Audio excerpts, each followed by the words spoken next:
Hai teman-teman semua, hello everyone. So, materi yang akan kami bahas kali ini adalah ukuran gejala pusat yang disusun oleh Anissa Kosade Sabita, Atista Yasha, Bila Zulfani Lestari, dan Wida Widianingsih. Ukuran gejala pusat sendiri ialah suatu ukuran yang digunakan untuk mengetahui kumpulan data mengenai sampel atau populasi yang disajikan dalam tabel atau diagram yang dapat mewakili sampel atau populasi. Ukuran gejala pusat sendiri meliputi mean atau rata-rata, median atau nilai tengah, dan modus atau nilai yang paling sering muncul. Yang pertama ada mean atau rata-rata. Mean atau rata-rata merupakan nilai yang diperoleh dengan menjumlahkan semua nilai data dan membaginya dengan jumlah data. Rata-rata hitung merupakan nilai yang menunjukkan pusat dari nilai data dan merupakan nilai yang dapat mewakili dari keputusan data. Yang pertama ada rata-rata hitung populasi. Merupakan nilai rata-rata dari data semua anggota suatu ekosistem atau keseluruhan anggota dari suatu kelompok atau populasi.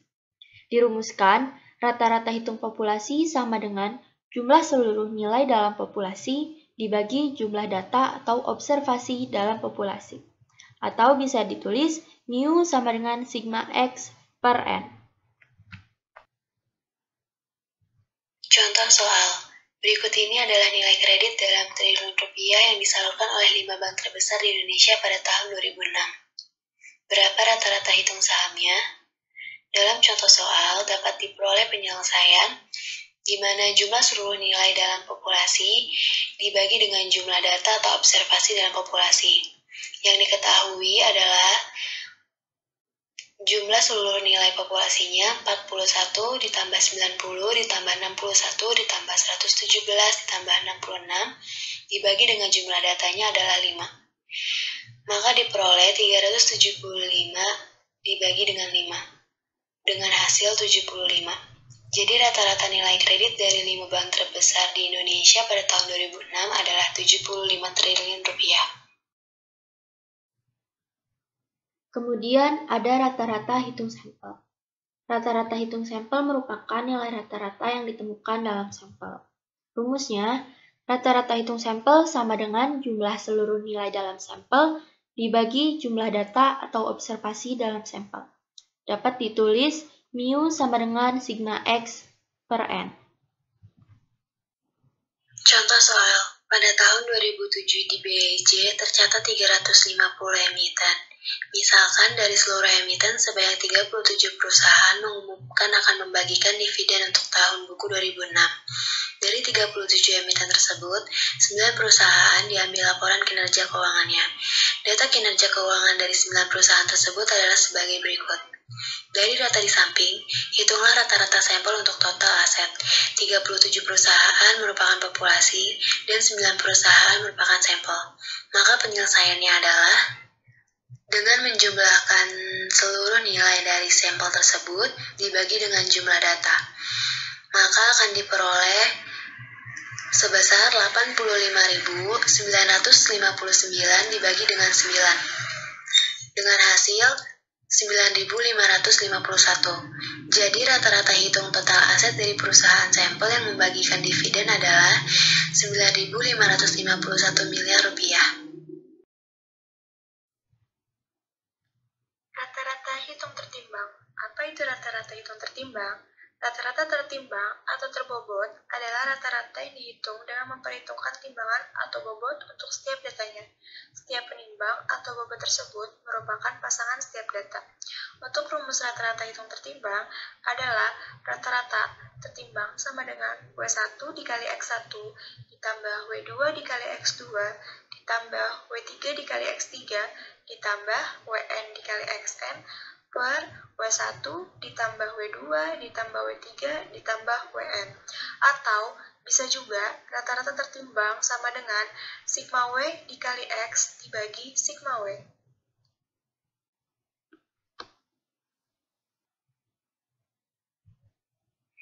Contoh soal, CV Era Jaya merupakan produsen sepatu dengan skala kecil di Tangerang. Kondisi produksi dengan tenaga kerja selama seminggu adalah sebagai berikut. Hitunglah rata-rata produksi per hari dengan membobot jumlah tenaga kerjanya. Dapat diselesaikan dengan cara mengalihkan jumlah tenaga kerja dengan hasil produksi, lalu menjumlahkannya dibagi dengan jumlah tenaga kerja. Maka diperoleh hasil 20.850 dibagi 33 dengan hasil 632. Jadi rata-rata produksi per hari dengan membobot jumlah tenaga kerjanya adalah 632. Rata-rata hitung data berkelompok merupakan data yang sudah dikelompokkan dalam bentuk distribusi frekuensi. Data-data yang sudah dikelompokkan dalam suatu kelas akan memiliki karakteristik yang sama, dan dalam suatu kelas dicerminkan oleh nilai tengah kelasnya. Oleh sebab itu, rata-rata hitung untuk data berkelompok baik populasi maupun sampel dirumuskan sebagai berikut. Rata-rata atau X sama dengan sigma F kali X per N. F sebagai frekuensi atau sampel, X sebagai nilai tengah kelas, atau dengan rumus interval dibagi 2 dan N sebagai jumlah seluruh sampel. Contoh soal. Berikut adalah data yang sudah dikelompokkan dari 20 saham pilihan pada bulan Juni 2007. Hitunglah nilai rata-ratanya. Dapat diperoleh dengan penyelesaian mengalihkan frekuensi dengan nilai tengah kelas dengan menjumlahkan semuanya dibagi dengan jumlah frekuensi tersebut. Maka diperoleh hasil 9.814 dibagi dengan 20 sama dengan 490,7. Jadi rata-rata harga sahamnya adalah 490,7.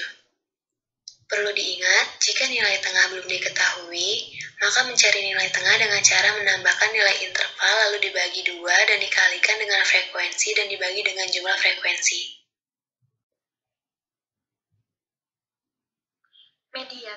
Median atau nilai tengah adalah titik tengah dari semua nilai data yang telah diurutkan dari nilai yang terkecil ke yang terbesar atau sebaliknya, dari yang terbesar ke yang terkecil.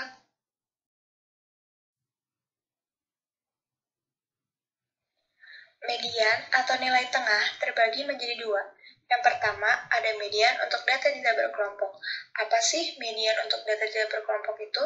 Yaitu nilai yang letaknya di tengah data yang telah diurutkan, namun datanya belum dikelompokkan ke dalam kelas atau kategori tertentu, atau belum dalam bentuk distribusi frekuensi.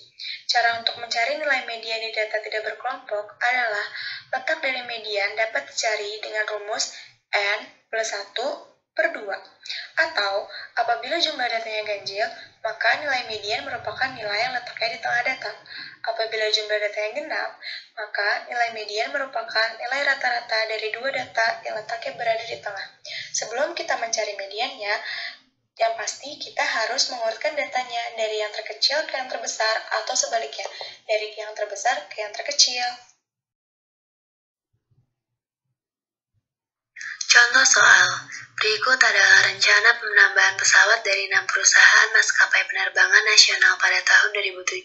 Penyelesaian letak dan nilai mediannya adalah sebagai berikut. Pertama, menentukan nilai mediannya.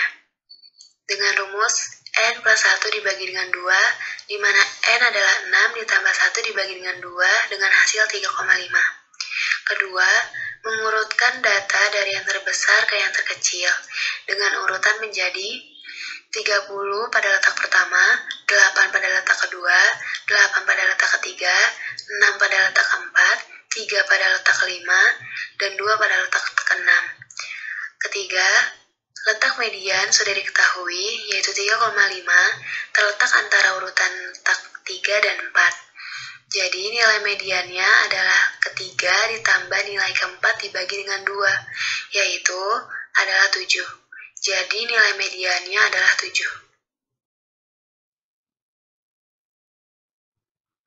Yang kedua, ada median untuk data berkelompok. Pengertian median untuk data berkelompok tetaplah sama, yaitu nilai yang letaknya ada di tengah data.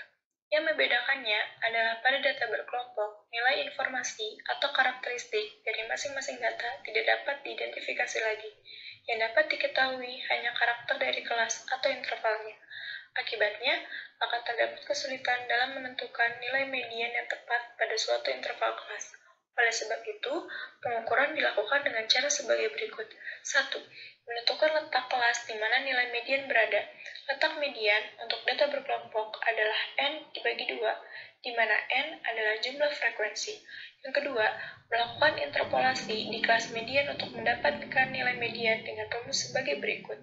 MD sama dengan L ditambah N dibagi 2 dikurangi CF dibagi F dikali I, di mana MD sama dengan nilai median, L sama dengan batas bawah atau tepi kelas di mana median berada, N sama dengan jumlah total frekuensi, CF adalah frekuensi kumulatif sebelum kelas median berada, F adalah frekuensi di mana kelas median berada, dan I besarnya interval kelas.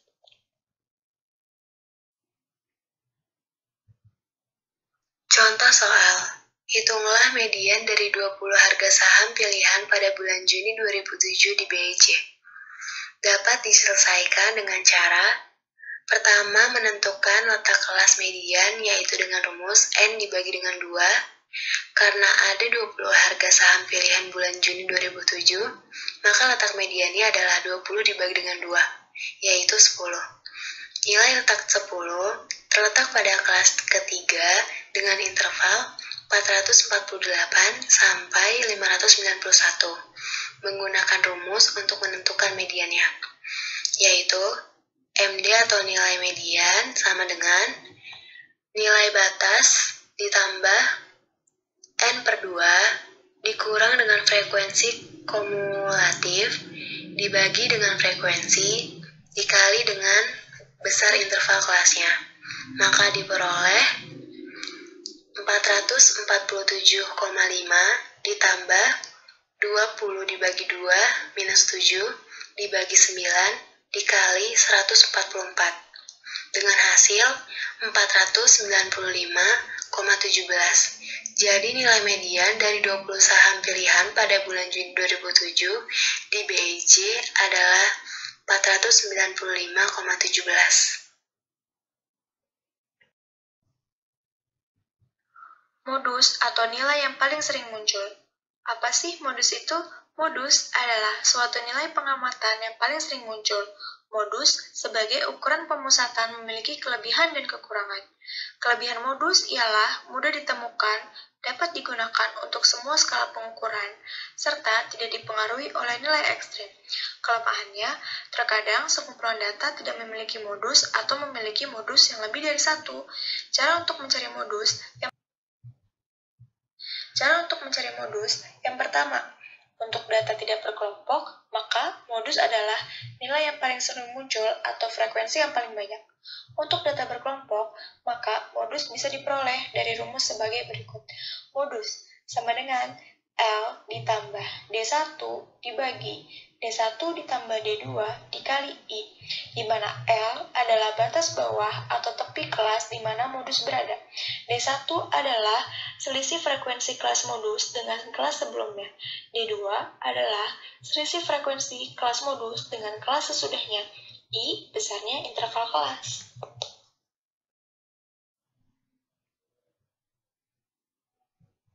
Contoh soal, hitunglah modus dari 20 harga saham pilihan pada bulan Juni 2007 di BEJ. Dapat dilakukan penyelesaian. Pertama, menentukan kelas modus yaitu kelas interval dengan frekuensi yang paling sering muncul. Frekuensi yang paling banyak adalah 9, maka nilai modus berada pada kelas 448 hingga 591. Kedua, menggunakan rumus untuk menentukan modusnya. Dengan rumus L ditambah D1 dibagi dengan D2 ditambah D1, di mana L adalah batas bawah, D1 adalah selisih frekuensi kelas modus dengan kelas sebelumnya, dan D2 adalah selisih frekuensi kelas modus dengan kelas sesudahnya. Diperoleh hasil 447,5 ditambah dengan 57,2 dengan hasil 504,7. Maka Modus dari data tersebut adalah 504,7.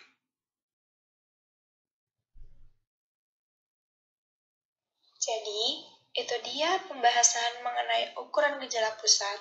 Semoga teman-teman semua bisa memahami materi yang telah kami sampaikan dan bisa bermanfaat untuk teman-teman semua. Terima kasih.